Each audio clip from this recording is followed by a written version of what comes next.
अस्सलामु अलैकुम वरहमतुल्लाहि वबरकातुहू। मैं सबसे पहले इस प्रोग्राम के ऑर्गेनाइजर्स का और मैनेजमेंट का शुक्रिया अदा करना चाहता हूँ मुझे यहाँ पर इनवाइट करने के लिए। जिस तरह के आज के प्रोग्राम का जो टाइटल है अज़मत उस्ताद के हवाले से, मैं आप लोगों को बताना चाहूँगा उस्ताद की इज़्ज़त रिस्पेक्ट के हवाले से, और वो क्या रिस्पॉन्सिबिलिटीज़ होती हैं उस्ताद की कि जिसको फॉलो करने के बाद एक उस्ताद एक शागिर्द की बेहतरीन तरीके से तरबियत करता है। और वो क्या रिस्पॉन्सिबिलिटीज़ हैं शागिर्द की, स्टूडेंट्स की, कि वो अपने उस्ताद की बात मानकर और जो राह उनको दिखाई गई उसी को प्रॉपर तरीके से फॉलो करके जो ज़िंदगी के मकासद हैं, the vision of life, the goal of life, उसको अचीव कर सकें। देखें, उस्ताद की इज़्ज़त करना बहुत ज़्यादा ज़रूरी है। बचपन में हमें तो बताया जाता है कि बड़ों की इज़्ज़त करो, माँ बाप की इज़्ज़त करो, उस्ताद की इज़्ज़त करो, लेकिन उस प्रॉपर तरीके से हमें ये चीज़ नहीं बताई जाती कि उस्ताद की इज़्ज़त करो, लेकिन क्यों करो। तो उस चीज़ को न बताने की वजह से हमारे शागिर्द उस्ताद की इज़्ज़त करने से वो पीछे रह जाते हैं, मतलब उनकी सही तरीके से इज़्ज़त नहीं कर पाते हैं। देखिए, दो किस्म की इज़्ज़त होती है। पहले वो जो कि आप आर्टिफिशियली किसी का करते हो, लेकिन दूसरी वो इज़्ज़त जो कि दिल से आप किसी की करते हो। बहुत सारे ऐसे शागिर्द आपने देखे होंगे कि जब भी वो क्लासरूम में एंटर होते हैं अपने उस्ताद के हाथ चूमते हैं, उनसे दुआ लेते हैं, उनके साथ बैठते हैं और उनकी बातें सुनना उनको अच्छा लगता है। ये उस्ताद की दिल से इज़्ज़त करना होता है। लेकिन एक वो इज़्ज़त होती है जो कि आर्टिफिशियली हमें सिखाई जाती है। क्लासरूम में जा रहे हो, मे आई कम इन सर, अस्सलामु अलैकुम सर, और आराम से अपनी कुर्सी पर बैठ जाओ। उस्ताद की इज़्ज़त करना क्यों ज़रूरी है? देखिए, एक उस्ताद आप लोगों को ज़िंदगी जीने का तरीका सिखाता है। एक ज़िंदगी गुजारनी होती है और दूसरी ज़िंदगी जीनी होती है। ज़िंदगी के गुजारने से मुराद कि आपकी ज़िंदगी में कोई मकसद नहीं है, आप कुछ करना नहीं चाहते अपनी ज़िंदगी में, आराम से जिस तरह गुजर रही है आप यही सोचते हो जिस तरह गुजर रही है उस तरह गुजरने दो।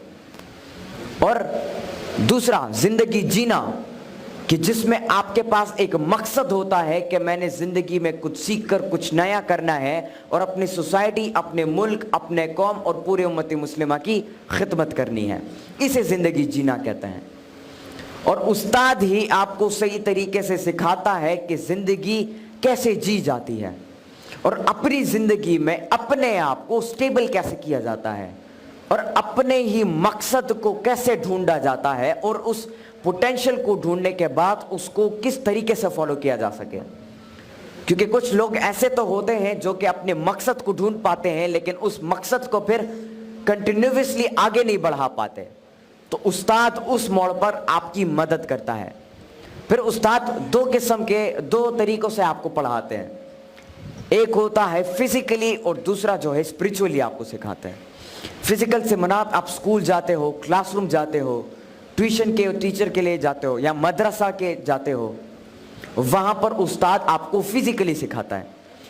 और स्पिरिचुअली से मुराद कि आपका एक रोल मॉडल होता है और उस रोल मॉडल को आप फॉलो करते हो और जिस तरह उसने अपनी ज़िंदगी को जिया है और जिस तरह उसने अपने मकसद को फॉलो किया है, आप उसकी कोटेशंस को, उसकी किताबों को पढ़ते हो, उससे सीखते हो और आप भी उसी तरह अपने आप को बनाने की कोशिश करते हो।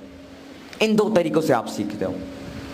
यहाँ पर जितने भी शागिर्द बैठे हैं, मैं उन सबको ये कहना चाहूँगा कि कभी भी ज़िंदगी में उस्ताद को नाराज़ ना करना और हमेशा हर लम्हे पर उनकी इज़्ज़त करना। क्योंकि जब तक आप अपने उस्ताद और अपने माँ बाप की इज़्ज़त करना नहीं सीखेंगे और उनकी इज़्ज़त नहीं करेंगे, तब तक आप अपनी ज़िंदगी में कुछ नया नहीं कर सकते, कुछ बड़ा नहीं कर सकते और अपने मकसद को अचीव नहीं कर सकते हैं। यहाँ पे मैं आप लोगों के साथ एक वाक़या शेयर करना चाहूँगा कि एक दफ़ा सिकंदर आज़म अलेक्जेंडर अपने उस्ताद के साथ जा रहे थे और रास्ते में एक दरिया आ गई। तो उस्ताद ने कहा कि पहले मैं दरिया को पार करता हूँ क्योंकि मैं उस्ताद हूँ। लेकिन सिकंदर आज़म ने आगे से कहा कि नहीं उस्ताद, पहले मैं दरिया को पार करूंगा, और वो जिद पे अड़ गया। तो उस्ताद ने, अरिस्टोटल उनके उस्ताद, उन्होंने इजाजत दे दी सिकंदर आजम को कि पहले आप दरिया पार करो। जब सिकंदर आजम दरिया पार करता है तो वो कहता है, उस्ताद मोहतरम आप इस रास्ते से दरिया को पार कर सकते हैं। और जब वो दोनों दरिया को पार करते हैं तो फिर सिकंदर आजम के उस्ताद सिकंदर आजम से पूछते हैं कि आज आपने मेरी बात को नहीं माना, क्यों? तो सिकंदर आजम आगे से जवाब देता है कि ऐसा कभी जिंदगी में मैं तसव्वुर भी नहीं कर सकता कि मैं आपकी बात को ना मानूं। और फिर अलेक्जेंडर अपने मुंह से वो अल्फाज बयान करता है कि शायद आजकल के वो शागिर्द जो कि अपने उस्ताद की इज्जत नहीं करते, उस्ताद की बात नहीं मानते, शायद वो ना समझ पाए इसे। अलेक्जेंडर आगे से अपने उस्ताद को जवाब देता है कि एक सिकंदर आजम अगर इस दुनिया में रहा तो वो एक अरिस्टोटल को पैदा नहीं कर पाएगा, लेकिन अगर एक अरिस्टोटल इस दुनिया में रहा तो वो लाखों करोड़ों सिकंदर आजमों को बना पाएगा। तो ये होती है एक उस्ताद की इज्जत करना। जिस तरह मैंने पहले आपको बताया कि उस्ताद की इज्जत दिल से की जाती है। अब उस्ताद की रिस्पॉन्सिबिलिटीज क्या है, वो अपने बच्चों को, अपने शागिर्दों को क्या सिखाए और कैसे सिखाए ताकि उसके शागिर्द उससे इंस्पायर होकर उसकी इज्जत करना शुरू करें। देखिए, एक उस्ताद की सबसे बड़ी रिस्पॉन्सिबिलिटी ये है कि वो जो शागिर्द उसके पास पढ़ने के लिए आते हैं उसको सही तरीके से पढ़ाए, और कभी दिल में इस बात को न रखे कि यार ये शागिर्द मुझसे सीखे लेकिन मुझसे बड़ा ना बन पाए। आजकल कुछ ऐसे उस्ताद होते हैं जो कि स्टूडेंट्स को पढ़ाते तो हैं, उनकी तरबियत तो करते हैं, लेकिन दिल में ये सोचते हैं कि यार मैं इनकी सिखाऊंगा लेकिन ये मुझसे बड़ा ना बन पाए, बल्कि ये मुझसे हमेशा छोटा ही रहे। बल्कि एक उस्ताद वो होता है जो कि क्लास या कुछ पढ़ाने से पहले दिल में ये दुआ करता है कि या अल्लाह मैं इनको पढ़ा रहा हूं, लेकिन इनको ये जो इल्म ये हासिल कर रहे हैं इस इल्म से ये मुझसे भी कुछ बड़ा करके दिखा सके। ये उस्ताद की एक दुआ होती है। एक उस्ताद को चाहिए कि वो अपने जो शागिर्द हैं उसको इंस्पायर कर सके तालीम की तरफ। देखिए, एक शागिर्द तब तक एक क्लास में एक चीज में इंटरेस्ट नहीं लेगा जब तक उसे इंस्पायर नहीं किया जाएगा। एक बच्चा होता है, उसे खेलना अच्छा लगता है, क्रिकेट का शौक होता है, फुटबॉल खेलने का शौक होता है, स्विमिंग करने का शौक होता है। क्यों? क्योंकि उसको पता होता है इस चीज में मजा है, इंटरेस्ट होता है उसका, और वो इंटरेस्ट उसका बिल्ड किया जाता है। और बिल्ड कैसे होता है? उसके माहौल से। तो एक उस्ताद को चाहिए कि वो एक ऐसा माहौल बच्चों के लिए क्रिएट करे कि जिसमें एक बच्चा इंटरेस्ट पैदा करे अपना, और उसी इंटरेस्ट के बुनियाद पर वो चीज़ों को सीखे और नई नई एवेन्यूज को जनरेट करके अपनी ज़िंदगी में एक मकसद को अचीव करे। तो सबसे बड़ी रिस्पॉन्सिबिलिटी उस्ताद की ये है कि वो एक एनवायरनमेंट क्रिएट करे बच्चों के लिए ताकि उनका इंटरेस्ट बने। क्योंकि जब तक आपका किसी चीज़ में पर्सनल इंटरेस्ट ना हो, आप जितना भी कोशिश करो, जितना भी मेहनत करो, उस चीज़ में आप कामयाबी, सही मायने में कामयाबी हासिल नहीं कर पाओगे। अब बात आती है शागिर्द के रिस्पॉन्सिबिलिटी पर। एक स्टूडेंट वो होता है, एक शागिर्द वो होता है जो कि अपने उस्ताद के कही हुई हर बात को, हर नसीहत को प्रॉपरली सुनता है और उसे इम्प्लीमेंट करता है अपनी प्रैक्टिकल लाइफ में, और ऑपरेशनली उन चीज़ों को करना शुरू करता है।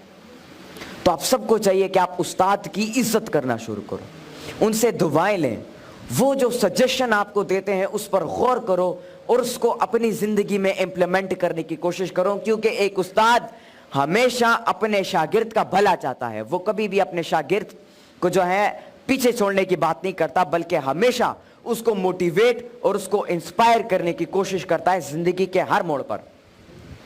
आपको जिंदगी में ढेर सारे चैलेंजेस फेस होंगे।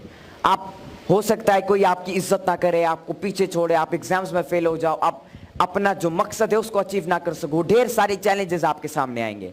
लेकिन एक उस्ताद वो होता है जो कि उसी मौके पर आपको दोबारा उठाने की कोशिश करे, आपको दोबारा जिंदा करने की कोशिश करे और आपको दोबारा मोटिवेट करने की कोशिश करे और सही राह दिखाए आपको। तो अपने उस्ताद की इज्जत और कदर करना शुरू करें, क्योंकि जब तक आप उनकी कदर नहीं करेंगे, उनकी इज्जत नहीं करेंगे, तब तक आप अपनी ज़िंदगी में किसी बड़े मकसद को या अपनी ज़िंदगी में किसी गोल को, किसी विजन को, किसी ड्रीम को अचीव नहीं कर पाएंगे। तो मेरे साथ ये वादा करें कि आप अपने उस्ताद की इज्जत करेंगे, उनकी बात को मानेंगे, और वो जो सजेशन आपको देते हैं और आपकी पोटेंशियल को जाहिर करने की कोशिश करते हैं, आप उन्हीं रूल्स को फॉलो करके, उसी डिसिप्लिन को फॉलो करके आप अपनी ज़िंदगी में अपने मकसद को अचीव करोगे। बहुत बहुत शुक्रिया, बहुत बहुत शुक्रिया। अस्सलाम वालेकुम।